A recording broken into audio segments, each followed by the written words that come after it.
প্রিয় BA third সেমিস্টারের ছাত্রছাত্রীরা, আজকে আমি যে বিষয় নিয়ে আলোচনা করব সেটি হচ্ছে তোমাদের যে রাষ্ট্রবিজ্ঞান জেনারেল পেপার রয়েছে MDC 3। এই পেপার থেকে আজকে আমি তোমাদের গুরুত্বপূর্ণ লাস্ট মিনিটের সাজেশন দিয়ে দেবো এবং তোমাদের গুরুত্বপূর্ণ কিছু প্রশ্নের উত্তরগুলো নিয়েও আলোচনা করব। এবং তোমরা যারা স্টাডি মেটেরিয়াল নিয়েছো, সংগ্রহ করেছো, তারা অবশ্যই প্রত্যেকটা প্রশ্ন তোমরা পড়ে নিতে পেরেছো, কারণ আমার স্টাডি মেটেরিয়াল আমাদের সেইভাবেই তৈরি করা হয়।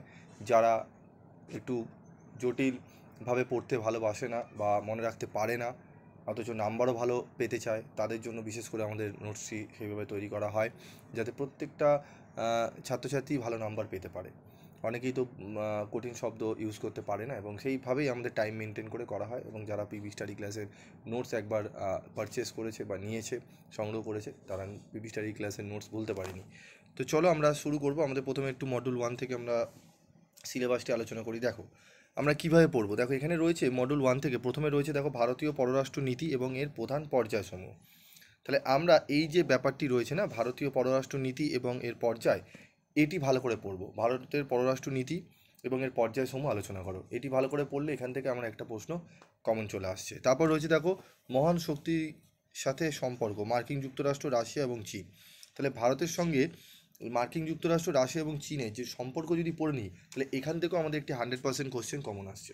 তাহলে টোটাল একটা এখানে প্রশ্ন হলো ভারতীয় পররাষ্ট্রনীতি এবং এখানে মার্কিন যুক্তরাষ্ট্র, রাশিয়া, চীন সম্পর্ক। তাহলে টোটাল 4টে প্রশ্ন হলো মডেল 1 থেকে। আমি প্রশ্ন বলবো, তবুও আমি তোমাদের ক্যালকুলেশনে বলে দিচ্ছি। তারপর রয়েছে দেখো প্রতিবেশী নীতি, পাকিস্তান, বাংলাদেশ, নেপাল, ভুটান, শ্রীলঙ্কার সাথে সম্পর্ক। এখানেও তোমাদের 1টি, 2টি, 3টি, 4টি, 5টি প্রশ্ন হয়ে যায়। তাহলে ওপরে 4টি এবং এখানে 5টি, টোটাল 9টা প্রশ্ন হচ্ছে। ঠিক আছে, এই যে বাকিগুলো আমরা বাদ দেবো, এই 9টা প্রশ্ন যদি ভালো করে যাই, আমরা কিন্তু বড় প্রশ্ন যে আমাদের দেওয়া হবে মডিউল 1 থেকে, সেগুলো আমরা কমন পেয়ে যাব এবং 5 নম্বরের কমন পেয়ে যাব। আর আমরা কোনো কিছু ধরবো না, মডিউল 1 থেকে আমরা শুধু এইগুলো পড়ে নেব, তাহলেও কিন্তু হয়ে যায়। এটা হচ্ছে আমাদের একটা প্ল্যান এ এইটা। এবার বি কী আছে? বি আছে আমরা যেখান থেকে সোজা যে প্রশ্নগুলো আসার মতো রয়েছে, তার মানে আমরা 3 নম্বর অধ্যায়টা করব না, আমরা করব 1 নম্বর অধ্যায় থেকে একটি প্রশ্ন, 2 নম্বর থেকে 3টি প্রশ্ন 4টি, এবং আমরা 4 নম্বর অধ্যায় থেকে পড়ব জাতিসংঘ এবং ইউই। ঠিক আছে, এটি আমরা পড়ব। তাহলে টোটাল আমার ওখানে 4টে, এখানে 2টো, 6টা প্রশ্ন পড়লেই আমরা 5 নম্বরের প্রশ্ন 2টো এবং তোমাদের বড় প্রশ্ন 2টো কমন পেয়ে যাব। ঠিক আছে, তো মডেল 2 থেকেও রয়েছে অযুক্তি থেকে বহু সংযুক্তি, সংযুক্তি থেকে বহু সংযুক্তি, কৌশলগত বিবর্তন, প্রতিরক্ষা কৌশল, গুরুত্ব, ইন্দো রাশিয়া, ইন্দো ইসরায়েল সামরিক সম্পর্ক। ঠিক আছে, তারপর রয়েছে দেখো আমাদের পারমাণবিক কৌশল, গুরুত্ব, ভারতের পারমাণবিক মতবাদ এবং ভারত মার্কিন পারমাণবিক চুক্তি, এটি রয়েছে। তারপর রয়েছে দেখো 4 নম্বরে বাণিজ্য অর্থনৈতিক কৌশল, গুরুত্ব, WTO এবং বিশ্ব ব্যাংক। ঠিক আছে, এটি রয়েছে। তো এটি আমাদের দেখব, আমাদের এখান থেকেও পড়তে পারি। তো আমরা এই মডিউল 2 থেকে না, আমি তোমাদের মাত্র 4টি প্রশ্ন বেছে দেবো, সেই 4টি প্রশ্ন করলেই তোমরা কিন্তু কোশ্চেন কমন পেয়ে যাবে। তো চলো এবার আমরা দেখে নিই আমাদের প্রশ্ন। তো আমাদের 5 মার্কসের 3 কোশ্চেন এবং 15 মার্কসের 4 কোশ্চেন অ্যান্সার করতে হবে, মডিউল 1 থেকে 2টি, মডিউল 2 থেকে 2টি। তো দেখে নেবো, চলো। প্রথম প্রশ্ন, পররাষ্ট্র বা বৈদেশিক নীতি কী? ভারতের পররাষ্ট্র নীতির মূল বৈশিষ্ট্যগুলি লেখো। বৈদেশিক নীতি কী? পররাষ্ট্রনীতির প্রধান নির্ধারকগুলি আলোচনা করো। এই দুটি প্রশ্ন খুব ভালো করে পড়বো। মার্কিন যুক্তরাষ্ট্রের সাথে ভারতের সম্পর্ক সংক্ষেপে আলোচনা করো। এই 3টি প্রশ্ন খুব ভালো করে পড়বো। এই 3টি প্রশ্ন পড়লেই আমরা কিন্তু পেয়ে যাব একটি মাত্র প্রশ্ন কমন পেয়ে যাব। ঠিক আছে, আবার 2টিও পেয়ে যেতে পারি। রাশিয়ার সাথে ভারতের সম্পর্ক সংক্ষেপে আলোচনা করো।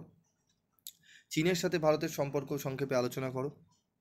তারপর রয়েছে পাকিস্তানের সাথে ভারতের প্রতিবেশী নীতি সম্পর্কে একটি সংক্ষিপ্ত বিবরণ দাও। ঠিক আছে, এখানে টোটাল 6টা প্রশ্নের মধ্যে না 4টে প্রশ্নের স্টার রয়েছে, এই 4টে প্রশ্ন স্টার মার্ক করাটা ভালো করে তোমরা পড়ে নেবে। তারপর রয়েছে দেখো ইউরোপিয়ান ইউনিয়নের সাথে ভারতের সম্পর্ক ব্যাখ্যা করো। ভারত পাকিস্তান সম্পর্কের প্রধান সমস্যা কী? জাতিসংঘের ভারতের ভূমিকা কী?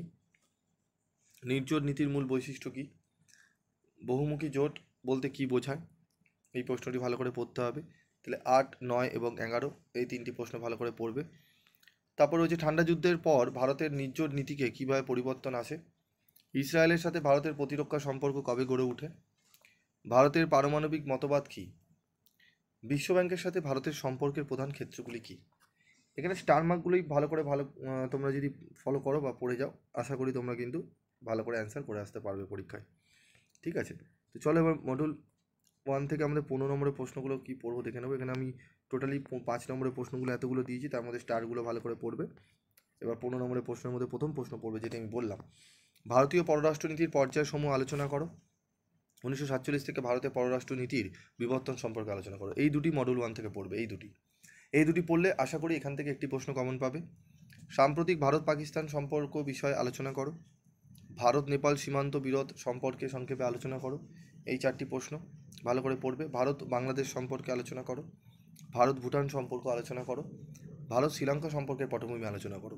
এবং ভারত ইউরোপিয়ান ইউনিয়ন সম্পর্কে আলোচনা করো। এখানে টোটাল 8টা প্রশ্নের মধ্যে প্রথম 4টে ইম্পর্টেন্ট রেখেছি, প্রথম 4টে স্টার মার্ক রেখেছি, কারণ এত পড়া সম্ভব নয়। তোমরা প্রথম 4টি যদি পড়ে যাও, আশা করি এখান থেকে তোমরা মিনিমাম একটি মাত্র 15 নম্বর তো পাবেই কম, ঠিক আছে? এবং যদি একটু এক্সট্রা প্রশ্ন পড়তে পারো, এখানে রয়েছে যেরকম ভারত ভুটান, ঠিক আছে, এবং ভারত ও ইউরোপীয় ইউনিয়ন, এই দুটো একটু পারলে পড়ে যাও। চলো এরপর আমরা মডেল 2 থেকে পড়ব। ভারতের পারমাণবিক মতবাদ সম্পর্কে আলোচনা করো। ভারত এবং বিশ্ব বাণিজ্য সংস্থা WTO এর সম্পর্ক আলোচনা করো। ভারত এবং বিশ্ব ব্যাংকের মধ্যে সম্পর্ক আলোচনা করো। ভারত ইসরায়েল সম্পর্ক বিষয়ে আলোচনা করো। ইসরায়েলের সাথে ভারতের প্রতিরক্ষা সম্পর্কের বিবর্তন ও গুরুত্ব আলোচনা করো। এই টোটাল এই 4টি প্রশ্ন খুব ভালো করে করতে পারলে এখান থেকে তোমরা কিন্তু প্রশ্ন কমন পেয়ে যাবে, ঠিক আছে? এই 4টে প্রশ্ন একটু ভালো করে পড়ে গেলে মডেল 2 থেকে এখান থেকে প্রশ্ন আশা করি কমন পেয়ে যাবে। তবুও তোমরা যে প্রশ্ন যেখানে তোমরা পড়ে এসছো সেগুলো অবশ্যই দেখবে, তার সাথে এই প্রশ্নগুলো দেখবে।